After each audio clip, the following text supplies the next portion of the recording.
baseline they sat when they were children and cheered their heroes. Gibson swings and a fly ball to deep right field. This is gonna be a home run. Unbelievable!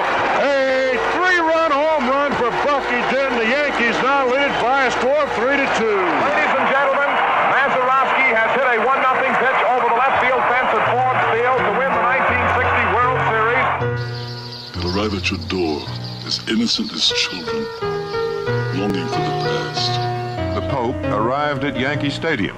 As one enthusiastic announcer put it, he is standing on second base. Reggie Jackson. Long drive right field. It is goodbye. Big World Series for Reggie. The Blue Jays are World Series champions as Joe Carter hits a 3-run home run. Back to throw. There's a long drive. It's going to be, I believe, the Giants from the pennant. The Giants from the pennant. The Giants from the pennant. The 0-1 pitch. A liner off Nagy's glove into center field. The Florida Marlins have won the World Series. The memories will be so thick that I can brush them with their faces. The 1-0 delivery to Fisk. He swings, long drive, left field. If it stays fair, it's gone. Home run! The Red Sox win. And the series is... Lolich fires, ball is hit high in the air. This should be the series. Freehand waving everybody away in foul territory. Detroit wins. Here's the pitch to Willie. Here's a liner straight to Richardson. The ball game is over and the World Series is over. Willie McCovey hit it like a bullet. A line drive right. Baseball to mark the time. The Oakland A's take. I'll tell you what, we're having an earth. Good evening, ladies and gentlemen, and welcome to Candlestick Park for Game 3 of the 1989 World Series. It's been erased like a blackboard, rebuilt and erased again. Frank Robinson, the right-hand batter. Long drive to left field. Way back. Gets it back. Home run. Base hit loaded, 1 out. Pena in a jam. The Twins are going to win the World Series. The Twins have won it. Ozzie with 1 out. Smith corks one into right down the line. It may go. Go crazy, folks. Go crazy. It's a home run. And the Willie Mays just brought this crowd to its feet with a catch which must have been an optical illusion to a lot of people.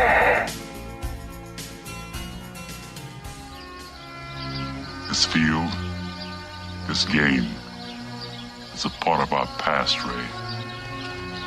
It reminds us of all that once was good, and it could be again.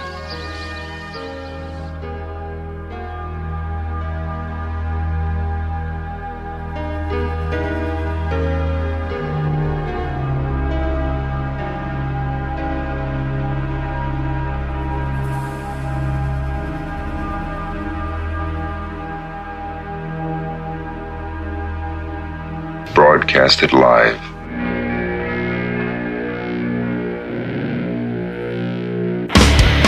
Hey! Who wants to have some fun? There are balls coming from all over the place. Left field, center field, right field. See, this is the kind of thing, quite honestly, right now, that makes you want to see the Chicago Cubs team lose. Now, are you just saying you want to have fun, or do you really want to have fun? It'll be fun. Will the next person that sees anybody throw anything onto this field, point them out, or get them out of here? You don't live in Cleveland. You live in Cincinnati. You talking to me? You talking to me? That is the farthest thing in the universe from the truth. Hello, everyone, live. It's the Dan Scott Show. And right there is your host, Dan Scott.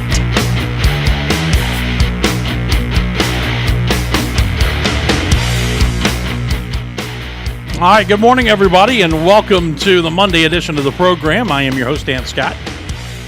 Is it just me, or is that everything that we played in the lead up and then the open, running slow.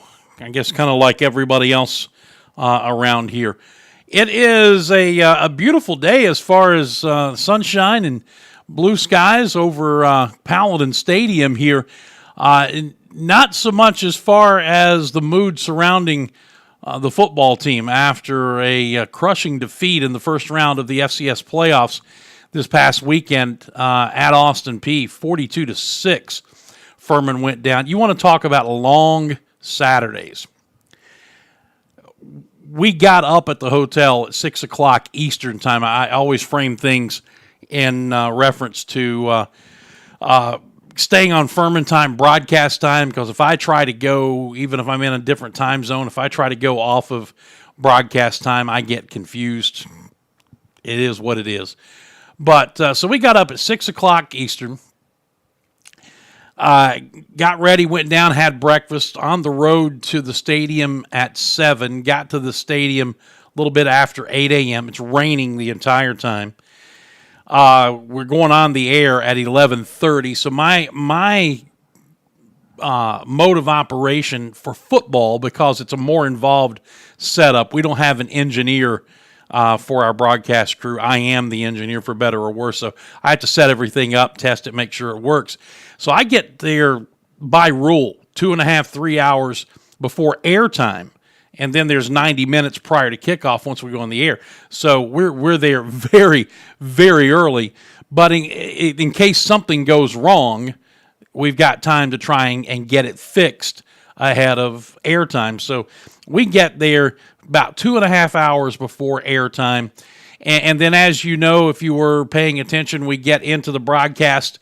And right before kickoff, we were told that we're going to have a 34-minute delay of the kick because of a storm system that was coming through that was bringing some heavy rain and lightning, and they wanted to try to let that pass.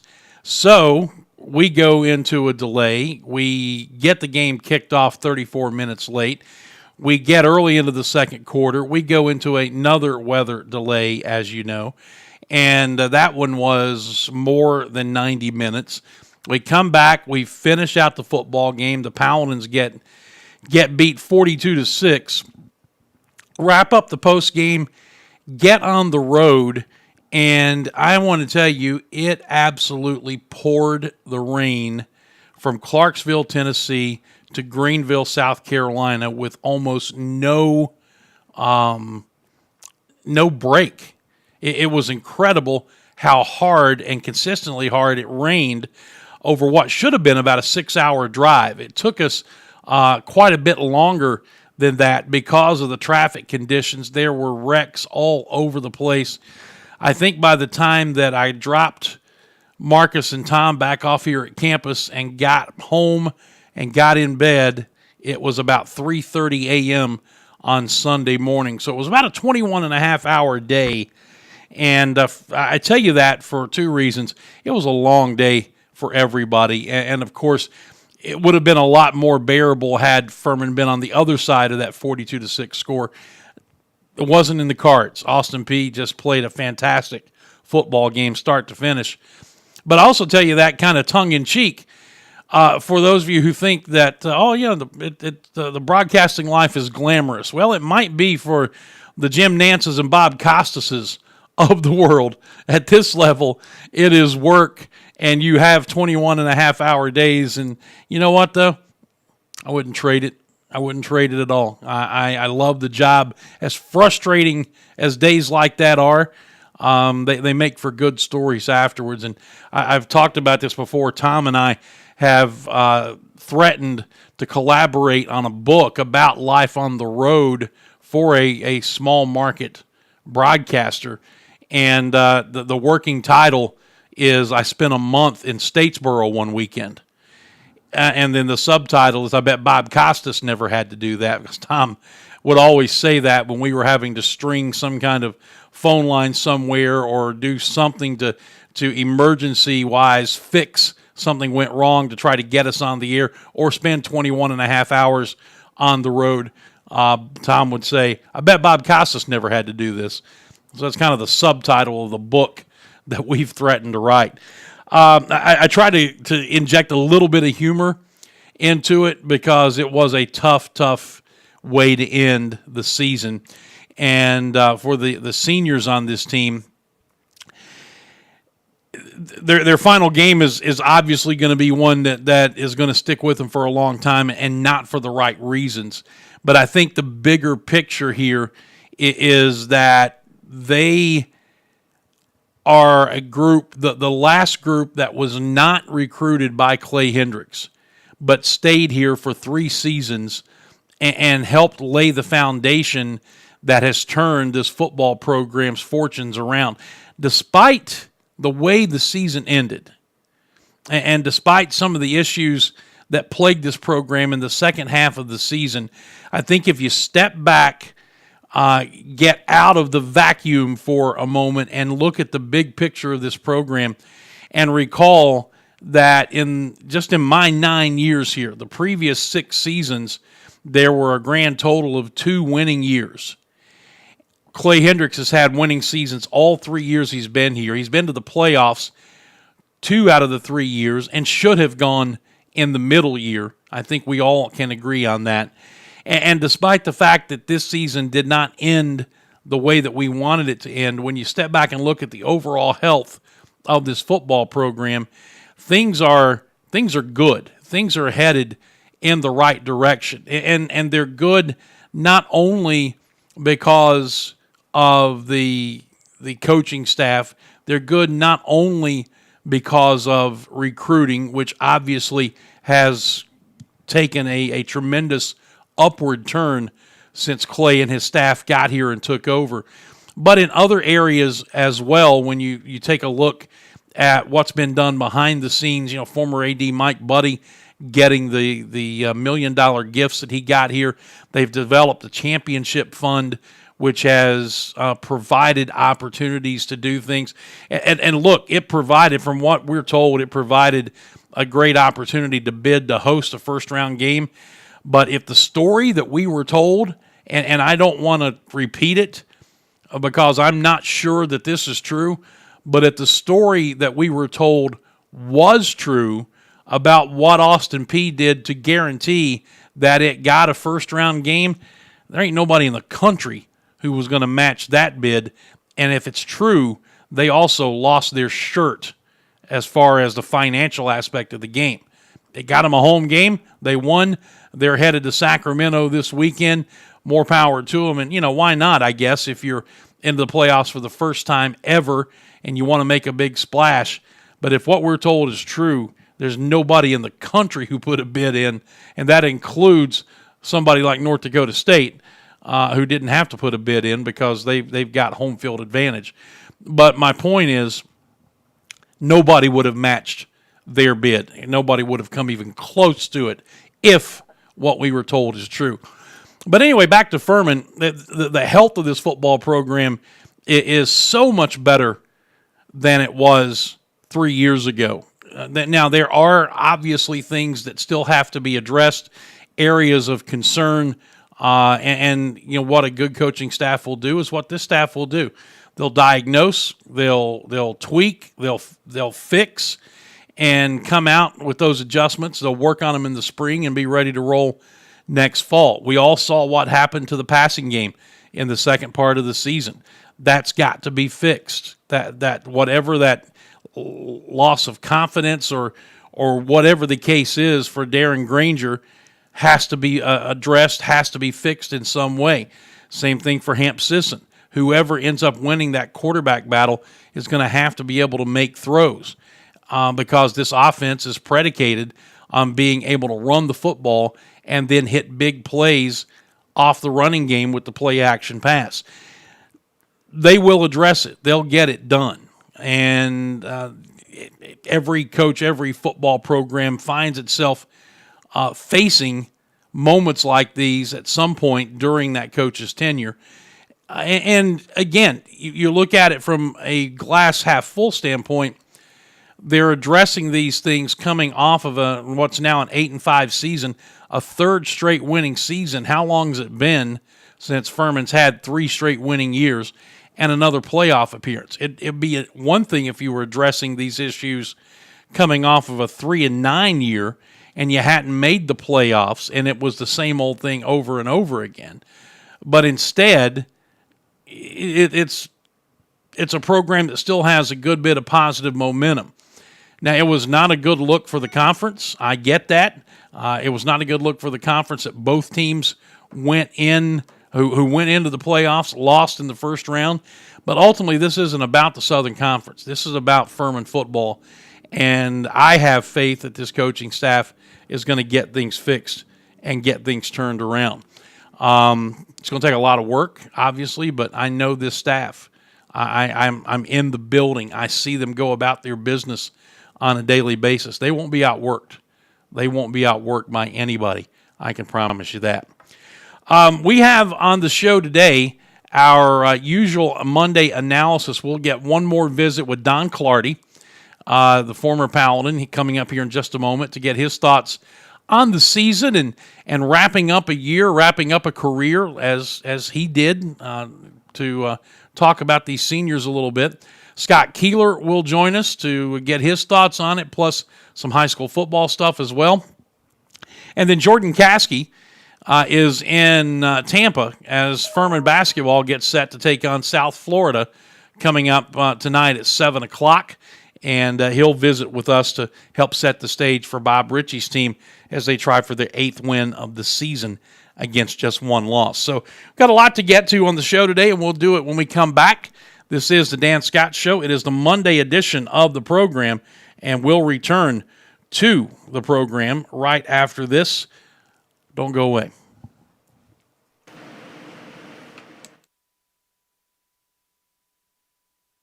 Hey everybody, Dan Scott here, and I want to tell you about my technology partner, Carolina Creative Group. When my show needed a creative technology boost, I turned to Carolina Creative Group. My custom design website is going to take marketing as well as brand strategy and development to new levels. The search engine optimization means that my clients' ads will be seen by more people more often. And if I have any questions, Carolina Creative Group is just a phone call away. Friends, that is just the tip of the proverbial iceberg. You can find out all the ways that Carolina Creative Group can help your business by simply calling 864-250-2012. Again, that's 864-250-2012. Or simply visit them online at carolinacreative.co. Carolina Creative Group, technology partner of the Dan Scott Show. Imagine a university. A university where your passion for protecting local water sources is encouraged. And now, your work not only benefits your career, but the health of those in your community and around the world. This is Furman. This is the Furman Advantage. If you're looking for auto repair, you want superior work, not inferior parts and worse, inferior pricing. Hi, this is Dan Scott. I take all of my business to Superior Auto Care. That's Chris Burkett at 410 Ross Avenue in Easley. He brought my wife's car back from the dead. There's no other way to say it. For 4 months, it had been sitting with a major transmission issue.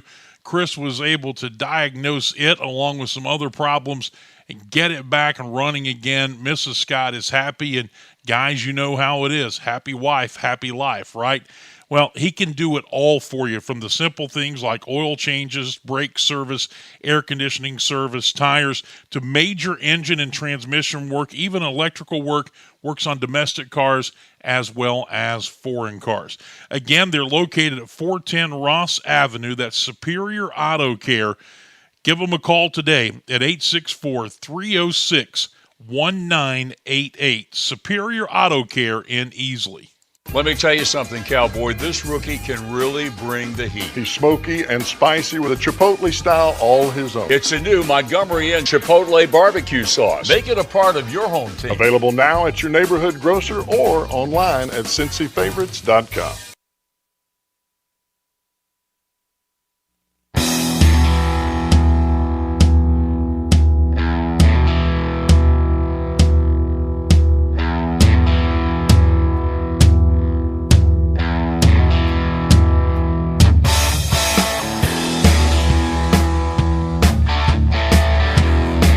We are back.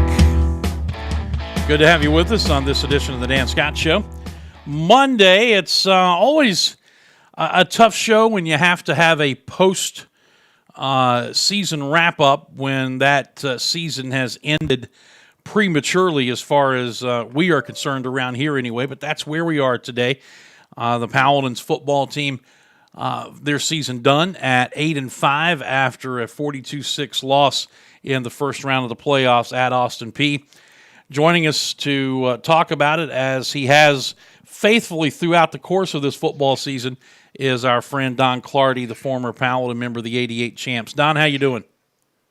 Dan, despite a rough weekend for the Paladins, I'm hanging in there. I'll tell you, it was not fun, but that's what happens sometimes, and you live and you learn and you try to get better from it. Yeah, it was definitely not fun. I can promise you that.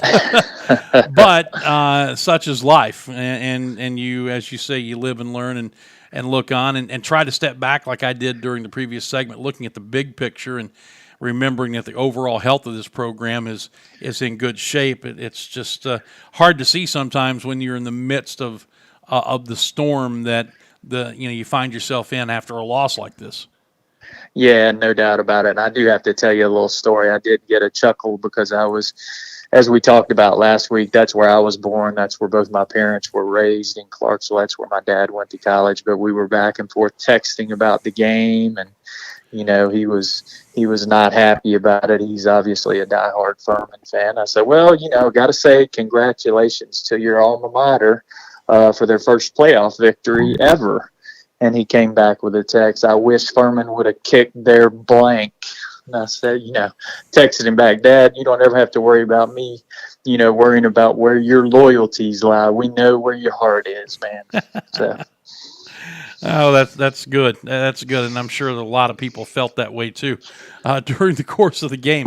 Not so much about the game itself. I think we all have relived a good portion of that enough, but just the from the perspective of being a former player, first of all, going into a game knowing that it could be your last once you get to the playoffs. I think we talked about last week, but when it's all said and done, when there is the finality to it, what do you remember? What was the locker room like on those occasions? Yeah, I really only was able to experience that twice. My freshman year, I didn't travel varsity. Obviously, the sophomore year, we got the jubilation in 1988. Mm-hmm. So I went my first 2 years of college without experiencing that feeling. But junior year, we lost a really close, I think it was a double overtime game to Stephen F. Austin. And actually ended up being, that was the snow game in 89, also one of our best teams we've ever had at Furman. Ended up being one of my personally best games. So just it was a great game for me. It was back and forth. So it was devastating to lose that to the end because we were on the brink of returning to another national championship game and just barely didn't make it. But the benefit I had was I knew I had one more year back. Senior year also at Nevada in the second round, back and forth game, very similar, a little higher scoring, but back and forth. And I think we lost in triple overtime in that game. In the first overtime, literally had a field goal to win it. It was right to the uprights, but it was a icy, windy game out there, and the wind just blew it down. So we literally were running out on the field in the first overtime to lose in the game. in triple overtime. So you add to that, it was my senior year, and that was just devastating for me to know how it ended and that I wasn't going to walk out on the field and play college football ever again. How long did it take you to get over that? It took me some time. It did. We were on Christmas break, but it took a little time to get over that. And football was something that I loved so much and had kind of done my whole life. So it was that took some time to deal with for me personally. So what do you think in your experience is more difficult to lose your final game like you did in overtime, triple overtime as it was, or to lose it the way that this Furman team did, where in your heart of hearts, sometime during the third quarter, you had to know it was over, and you were going to continue to play hard and do what you could, but you kind of had some time on the sideline to begin to digest it a little bit before it was. Which would be more difficult in your estimation? I think it'd be more difficult to have a significant loss like that because there's the element of just kind of getting dominated, particularly in the second half, having to add that to it.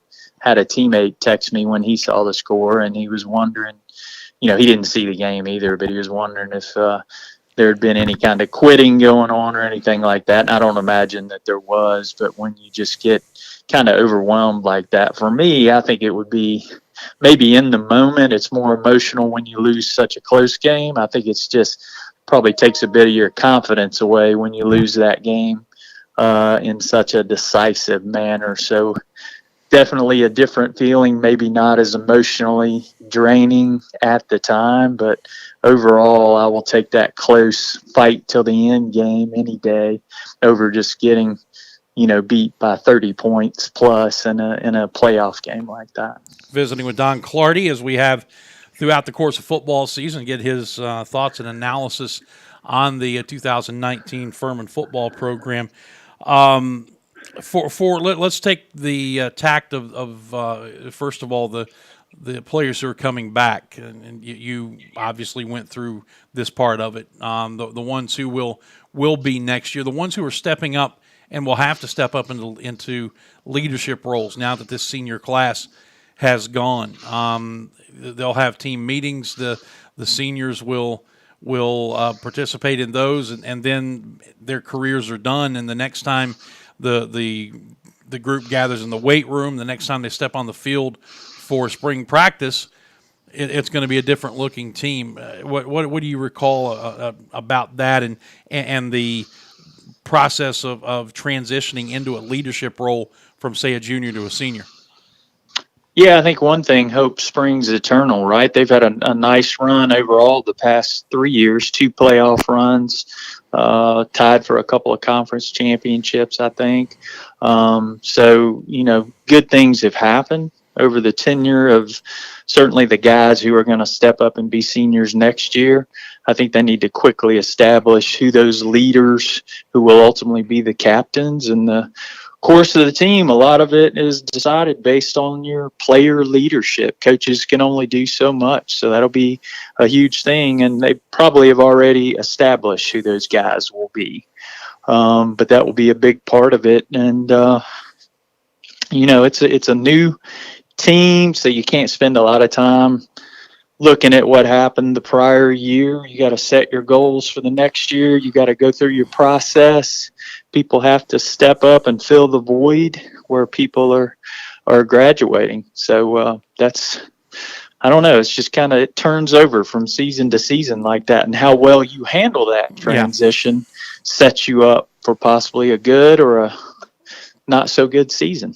Yeah, David Cobb told the story again in pregame that he's told several times, but I never get tired of hearing it. And I think in this conversation you and I are having, it's very appropriate as well. But talked about the team meeting after his freshman season, which would be going into, I guess, the same year that you were a freshman, going into the into what would be the championship year, having the team meeting, saying goodbye to the seniors, and then before everybody else left, Jeff Blankenship called a players meeting and said, "Look, this is my last go around. I'm not going to stand for mediocrity." He basically, from the way David tells it, took over the leadership of that team right then and there before they ever hit the weight room or ever hit the field. Yeah, there's no doubt about it. I remember that well. And what Jeff had done is establish himself as a leader. He played all the way back to his freshman year, which was 85. I think he started at linebacker as a freshman in 85 when they went to the national championship and lost. So, the additional credibility of him having been where we wanted to go certainly helped, but there's no doubt he had established himself, and I'm sure Kenneth Goldsmith was right there with him. Those were two guys clearly that were so well respected, two of the toughest football players I ever played with, not to mention how skilled and just how talented of players they were as well. So that was a big part of that season. That leadership, as I look back, was such a huge part of what we were able to accomplish. And I think listening to you talk about Jeff and Kenneth and adding him in there, it's obvious that you still hold a little bit of reverence toward the type of leaders they were. And anybody can step up and say something like that. I'm not going to put up with this anymore. I'm not going to do this. We're not going to do that. But there's not a respect factor for that person unless you have seen them do it on the field.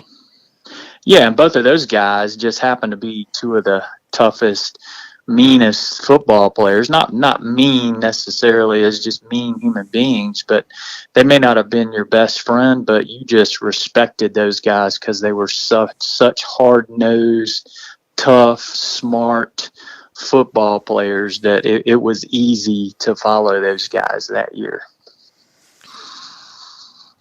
Well, this year is done. The seniors who are departing this program, I think, have to be commended because they stayed around through the coaching change, and this will be the last class that Clay Hendricks did not recruit. And there may be a couple of redshirt folks who are still around, but by and large, this is the last class, and they help lay a foundation. Again, I think you have to step back and take a look big picture. The season didn't end the way we wanted. There were obviously some issues in the second half of the year that have to be addressed, but you look at the overall health of this program in the first 3 years, it's in good shape, and those seniors buying in, and that's the most important thing, Don, buying in made this transition possible. Yeah, absolutely. The coaches have done a great job, but as you say, Dan, you can't understate how important it is for the players to have bought into the new coaching staff. Obviously, I think some great recruiting has been done as well. You see all kinds of young players, especially this year, stepping up, making big plays. Some guys are certainly going to be missed. At my position at receiver, Mr. Gordon's going to be greatly missed. Somebody's going to have to step up and fill his shoes. And you can say that for other positions as well. Kind of spread out across both offense and defense.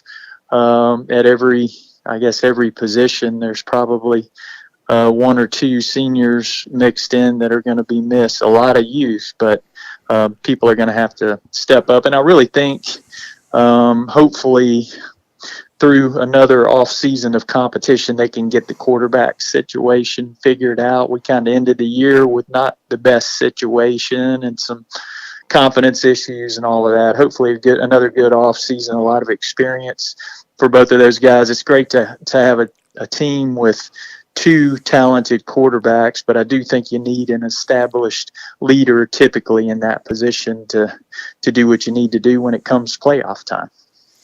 Well, you are our established leader here when it comes to financial advice. So one more time, tell folks about what you do and how they can get in touch with you. Sure, Dan. I really just help my clients, who are mostly composed of professionals, executives, business owners, really try to help them clarify their financial goals and truly reach financial independence. If anybody needs any assistance or has any questions, I can be reached on my direct line 864-679-3849, or my email, don.clardy at N as in Northwestern, M as in mutual.com. All right, good stuff. Don, thank you again for another season of analysis, and don't be a stranger between now and next football season. You bet, Dan. Enjoyed it. Thanks a lot. All right, there you go. That is Don Clardy. When we come back, Scott Keeler will join us from the Furman Sports Report, and we'll get his thoughts on the game and also some high school football. And then Jordan Caskey from Tampa, where Furman basketball is set to take on South Florida tonight. He'll be with us at 10:45. This is the Dan Scott Show. We'll return in just a moment. Dan Scott here for Todaro Pizza. Some of you may remember my old radio show in Clemson. Todaro Pizza was a sponsor of mine from the earliest days of the show. And if you know anything about me when it comes to advertising restaurants, if I don't like the food, I ain't going to tell you to go there. I love Todaro Pizza, and now Clemson's Best Pizza has finally come to Greenville. Yes, the new Todaro location is located at 116 North Markley Street, right down the block from Fluor Field. Classic, specialty and stuffed pizzas, calzones, wings, and so much more. The No Limit Lunch Buffet is available 7 days a week for just $8. Monday night is cheap pizza night, and you can try your hand at trivia every Thursday. Todaro Pizza has outdoor dining on Markley. It's open late, making it a convenient stop before or after the drive games. Find them on Facebook or online at TodaroPizza.com. Todaro Pizza, 864-603-3500. For a child battling a critical illness, a wish come true can be a turning point. One song, one dance, one game, one moment changes everything. Make-A-Wish needs your support to grant more life-changing wishes. Visit Make-A-Wish online now. Together, we can transform lives, one wish at a time. Dan Scott here for the Atlanta Bread Company. What do I like about Atlanta Bread? Well, too much to mention in a short commercial, but here are a few things. Bread baked daily fresh on site, a tremendous selection of soup, sandwiches, and salads, seasonal special additions to the menu, delicious hot coffee, and a bevy of other drink options. And yeah, can't forget about the baked sweet goodies. Dine in or carry out, and when you have the Atlanta Bread Company app, you can order and pay online, then breeze past the lines to the pickup counter to get your food. Experience it for yourself. That's the Atlanta Bread Company, Cherrydale Point in Greenville. If you're looking for a unique dining experience in the Clemson area, let me suggest Four Paws American Pub, where they have specials like Carolina popcorn, a freshly battered fried okra, which is the hottest selling appetizer and side item in the upstate, or the Bulldozer, the signature burger featuring a fried green tomato, Four Paws pimento cheese and bacon with a smoky house aioli, or you can build your own burger or a fresh green salad from a large selection of toppings. And they also have the teriyaki salmon pan-seared over rice or a bed of green salad. Enjoy terrific food at Four Paws American Pub in Clemson. You can enjoy local recipes while watching games on the TVs or relaxing with your pup on the dog-friendly patio. Come to Four Paws, located on Highway 93 in front of the Courtyard Marriott, or call 654-5151 to order for carry-out and tailgating. You need to make tracks to Four Paws American Pub.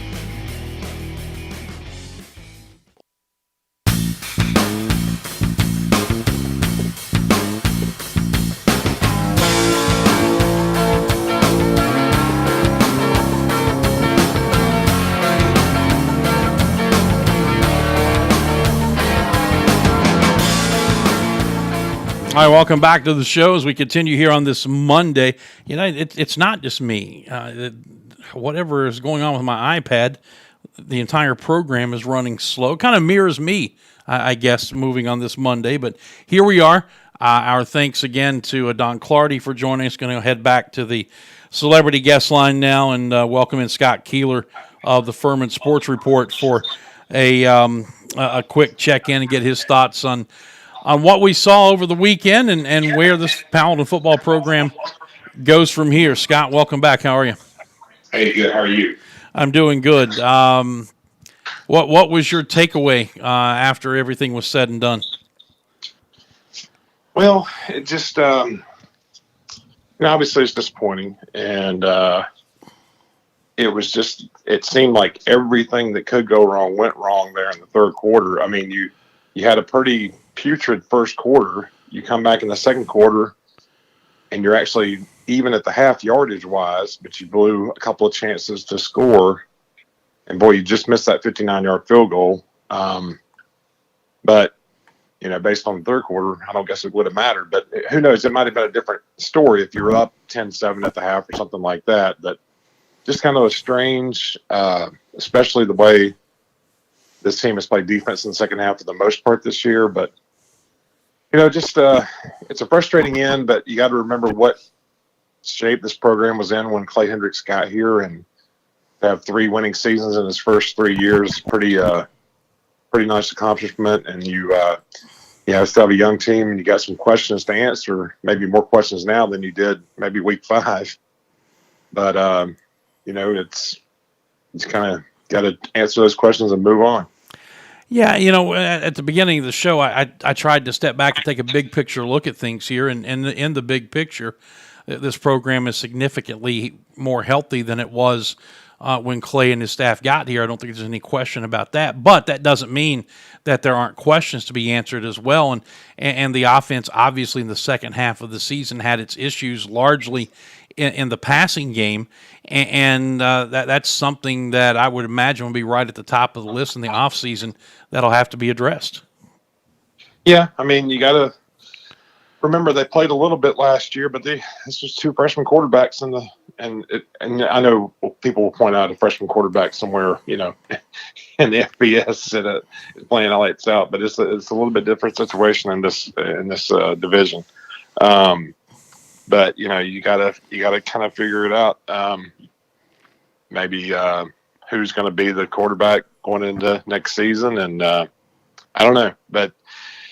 And you kind of just got to figure out. I mean, let's be honest here. Darren Granger wasn't making the same throws he was making the first half of the season, and you got to figure out why that happened. I don't think it's just defenses adjusting. The actual throws themselves just appeared vastly different. Yeah. I mean, that there's going to be scouting, especially more games you get on tape, and teams are going to do things. But I would agree with you. Just the way the ball looked coming out of his hand did not look the same. Just at the naked eye test from a non-coaching standpoint, it just didn't look the same most of the time. Now, he threw one ball on Saturday, a deep out to the far sideline that he completed. I think it was to Ryan DeLuca with a defender draped all over him, put the ball in the only place it could have been to be caught, and it was an absolute rifle shot off of his right arm. That's the kind of thing we got accustomed to seeing in the first part of the season. Right. I mean, that's kind of a difference maker at this level. If you can make that throw, that's a big advantage. Those we saw throughout the early part of the season, all those throws towards the sideline that only Thomas Gordon could catch. That's a really big weapon that was missing in the second half of the season. Visiting with Scott Keeler from the Furman Sports Report, as we do on Mondays, wrapping up the football season, and we'll talk a little bit of basketball perhaps as we make the transition. Going into the spring, besides getting confidence back at your quarterback spot, what other places do you feel like this coaching staff is going to look at to say, hey, we need to address this heading into spring practice? Really, I think the only position where, and I'm not trying to belittle anyone, but I'm saying I think the 2 most finished product positions are running back and punter and kicker. I think everywhere else there's room for improvement. Mm-hmm. Defensively, well, I take that back. I think also the secondary is solid. I think everywhere else you have questions. I think, your front 7 on defense, you got to kind of figure out how you can, pursue and tackle a little bit better. And, we've got some offensive linemen coming back, and I think we're going to have to look at how to pass protect a little bit better and, just So there are needs, but there's also, like I said, I think the most confidence lies within the offensive backfield and the defensive backfield and the special teams. You bring up the tackling, and we found ourselves talking about that throughout the course of the broadcast on Saturday because we missed a bunch of tackles, and Austin Peay did not. I think that was a clear difference between these two defenses, in this one game. But tackling has been at times an issue for this team, and even Jordan Willis in our post-game interview mentioned that they missed too many tackles. That's got to be a focus in the offseason as well, I would think. Right, and that's defense 101 really. So you got to figure it out, and who gives you the best chance to make the most plays doing that. Well, are you ready to make the basketball transition? I'm actually not ready to make any transition. We can talk high school football. Yeah. As we often do. But yeah, I mean the basketball team maybe put on hold until next week. Yeah, so. well, I didn't mean today. I meant just in general, moving forward. What? What about high school football coming right down to the end? Yeah, really didn't have any nail biters or anything on Friday. What did happen Friday? A Saluda team that lost by about 3 touchdowns in the regular season to Abbeville went to Abbeville, and all they did was beat Abbeville, and Abbeville its first playoff loss since November 14th, 2014. Abbeville led 21-3 at the half on Friday too, and Saluda came back and won by 10, I believe. So they'll play for the state title this week, and pretty shocking. Even it's weird to say shocking upset in the upper state final, but when you've won as many as Abbeville's won, it is. Yeah, no, I would agree. We were at dinner on Friday night and kind of checking out some of what was going on, and all of a sudden we're paying attention to that and following the updates on Twitter.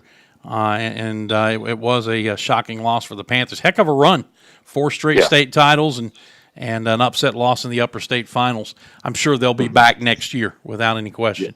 Anything else? Yeah. Anything else from high school football? Dorman took care of business against Gaffney. They're going to have a rematch with Dutch Fork, who is seeking its 5th consecutive state title. That was the other thing. Abbeville had a chance to make history with that. That would have been no team has ever won 5 straight state titles, and I'm pretty sure Dutch Fork has that chance as well this year. I might be wrong. Dutch Fork might be going for his 4th straight. But anyway, it's a rematch with Dorman. State championship game from 2 years ago, where Dorman has actually been the closest team to Dutch Fork on the scoreboard in that game. That was a whale of a game. Dorman, I believe, missed a 2-point conversion that would have won it there in Columbia 2 years ago. And Wren won the 4A upper state title on Friday, knocking off a good Ridgeview team. They're going to play for a state title. That might be the first state title appearance ever for Wren. I'm pretty sure it is. They're going to take on Myrtle Beach Saturday at Williams-Brice, and then Chapman and Dillon, another rematch from 2 years ago in the 3A state title game.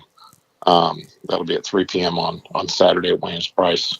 Chapman with a big victory on Friday to advance back to state again. All right, good stuff. We'll get a chance to review those title games next Monday with you and transition into basketball then. Right now, Scott, tell everybody how they can keep up with what you do. FurmanSportsReport.com and follow me on Twitter at Scott_Keeler. And thanks for having me on as always, Dan. Sorry, it was a little I shut things down a little bit over this weekend. No, I understand. That was a rough trip back from Tennessee, not just from the football standpoint, but the weather as well. Yes, it was. Yes, it was. All right, my friend, I'll talk to you later. Thank you. Bye-bye. There you go. That is Scott Keeler from the Furman Sports Report. Quick break, and Jordan Caskey will join us from Tampa, where Furman and South Florida get set to play basketball tonight. We'll be back to do that and close out the show after this. Hey, everybody, Dan Scott. I've been telling you for some time now that I switched to protection of my home and family to Security Complete. I can tell you that I've been ecstatic with the results. Locally owned with more than 40 years experience in the industry, Security Complete uses nothing but the latest technology, which equals low overhead, which equals greater savings to the customer. Fully automated systems with monitoring rates much lower than the competition. Security Complete gives you all this and does not require a contract of any length. Find out more by calling 864-546-0630 or find them on Facebook and Twitter. Security Complete, my first line of defense. Make them yours today. We're all trying to find our way, forge a path, blaze a trail. The work is hard and the work is personal, but you can't do it alone. At Furman, we're committed to giving you an advantage, the Furman Advantage.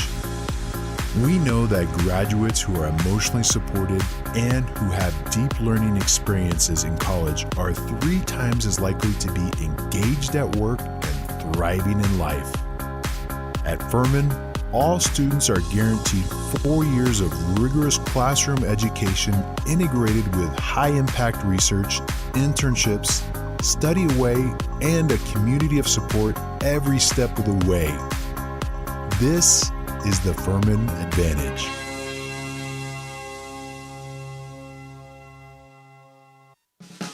Is your roof leaking or damaged? Do your gutters need repaired? You can Google roofing companies until your computer overheats, or you can simply call the best, Bracken Roofing and Gutter. Whether it's roof replacement, new and remodel installation, roofing insurance claims, whatever your needs, Bracken Roofing and Gutter will simply do it right the first time. And the same goes for gutter screen installations. Forget about balancing on ladders and cleaning your gutters. Let Bracken Roofing and Gutter screen them for you today. Listen, do not settle for subpar work. Get a free inspection today. Check out the reviews on Facebook. You'll see many satisfied customers, and they're all saying the same thing, that they're happy that they chose Bracken Roofing and Gutter. That's Bracken Roofing and Gutter. Call Kyle today at 864-704-5993.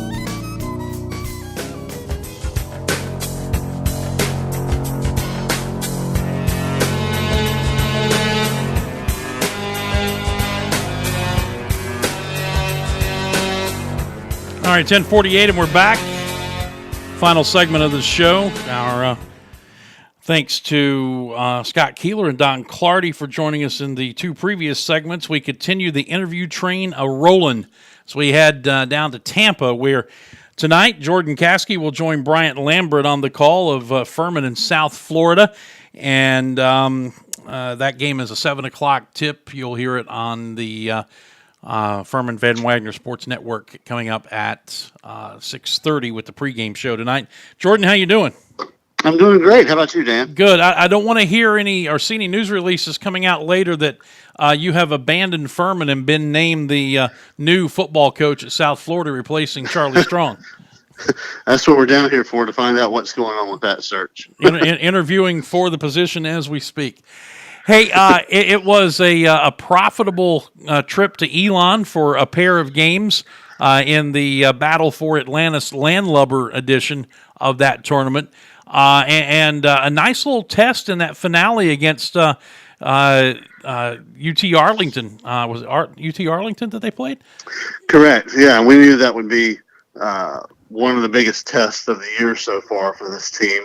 You know, especially playing our second game in less than 24 hours, where UT Arlington had several days rest and had gotten to watch us play in person. We knew that was going to be a big test, and it was. And we didn't get off to the kind of start we wanted. We were behind by 13 early in the second half, but the coaching staff made some outstanding adjustments. And you know, really, this team played with an attitude they just were not going to quit, and they found a way to win it in the end. Yeah, I actually talked to Bryant Lambert back and forth via text after the game, and he said that Bob's biggest adjustment in the second half was going to a smaller lineup. Yeah, absolutely. In the middle of that second half, they basically said, you know, Noah Gurley had played pretty well in the second half. Jalen Slauson had a rough night. And what they ended up doing was taking out both and basically going with a lineup that had Lyons and Hunter along with Clark, Bothwell, and essentially Clay Mounts as the 5.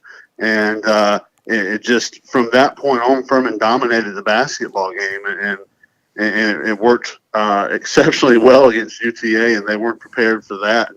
And it was, it was one of those things that Coach Ritchie almost just drew that up in the sand, kind of like you were out on the playground. I mean, it's not something they had practiced, or I don't think it was something they had really talked about doing. It was just something spur of the moment. Hey, let's try this because this likely will work better than what we're currently doing. And boy, did it work. That was an outstanding last 10 or 12 minutes for the Paladins, and a great finish to the game there from Mike Bothwell. And, as Jordan Lyons said to us, it's one of the most exciting games he's ever been a part of. And unfortunately, no one saw it pretty much. There were about 50 people in the stands, most of them Furman fans, but it was not a big crowd for the neutral site game. Yeah, I remember it's been, I guess, 3 years ago that we played in a Thanksgiving tournament there, and actually may have played on Thanksgiving Day.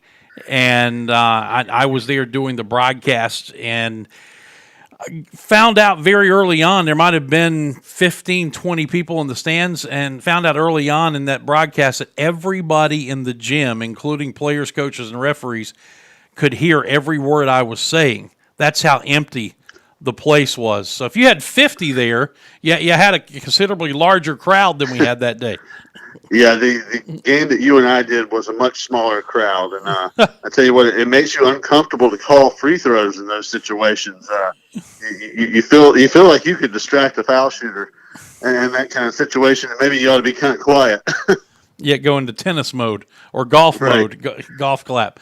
All right, so this South Florida team that Powell is going to be facing tonight, what do we know about them?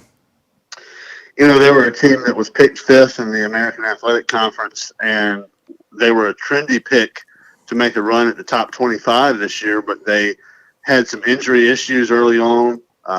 They've certainly had some ups and downs in the early portion of the season, but what we do know about them is they really can defend. They do have some talent, and if you look at the results, they already have wins over Loyola Chicago and Wofford. I believe they beat Wofford by about 14. So they're a solid team, and they're going to be back on their home court tonight after playing in the Grand Caymans Classic.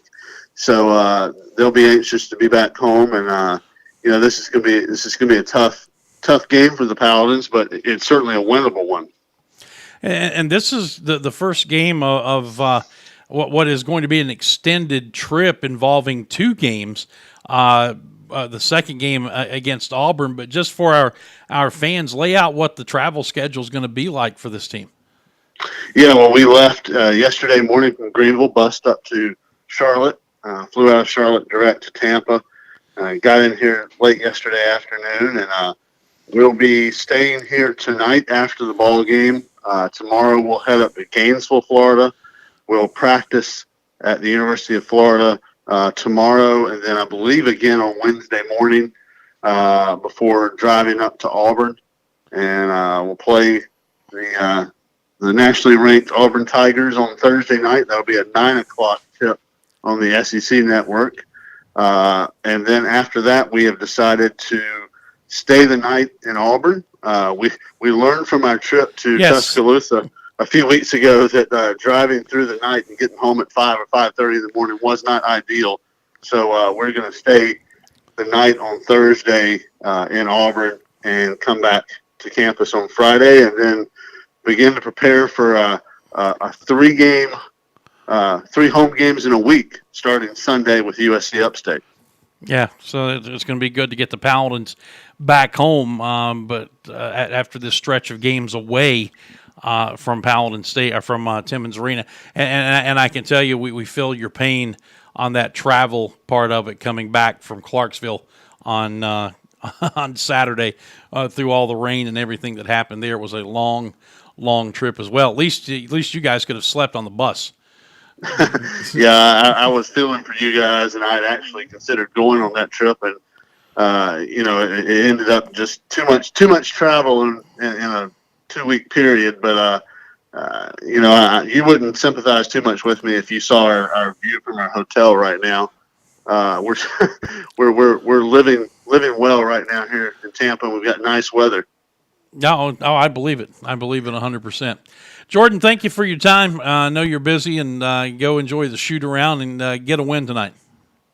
Sounds good, Dan. Have a great show, and we'll talk to you soon. All right, that is Jordan Caskey. He is live in Tampa for Furman and South Florida tonight. Again, that's a 7 o'clock tip, 6:30 airtime on Fox Sports 1440, FurmanPaladins.com, and on the TuneIn Radio app at the Furman Sports Network. As we wrap it up here this morning, I just want to take a moment to offer up thoughts and prayers and send out condolences to the family of Ted Byrne, who passed away from injuries he suffered in an automobile accident. Ted died yesterday. Most of you probably don't know who Ted is, but Ted has been a radio legend in the Charleston area for a long, long time, and even before that in other markets. But he's been in Charleston for, 30 years, something like that. It's been a while, and has done multiple things multiple times involving the Citadel Network and high school sports there. Worked as the operations manager for the Kirkman Broadcasting Group, which is the owns vast majority of the stations down there, that does such a good job of covering and blanketing the Charleston area with its sports coverage. Ted is the one who, going back probably 2009, I think it was, put my show that I was doing at the Clemson station at the time on the air down in Charleston, and gave me the opportunity for a little over a year to experience having a show in multiple markets. And I was always grateful for that opportunity.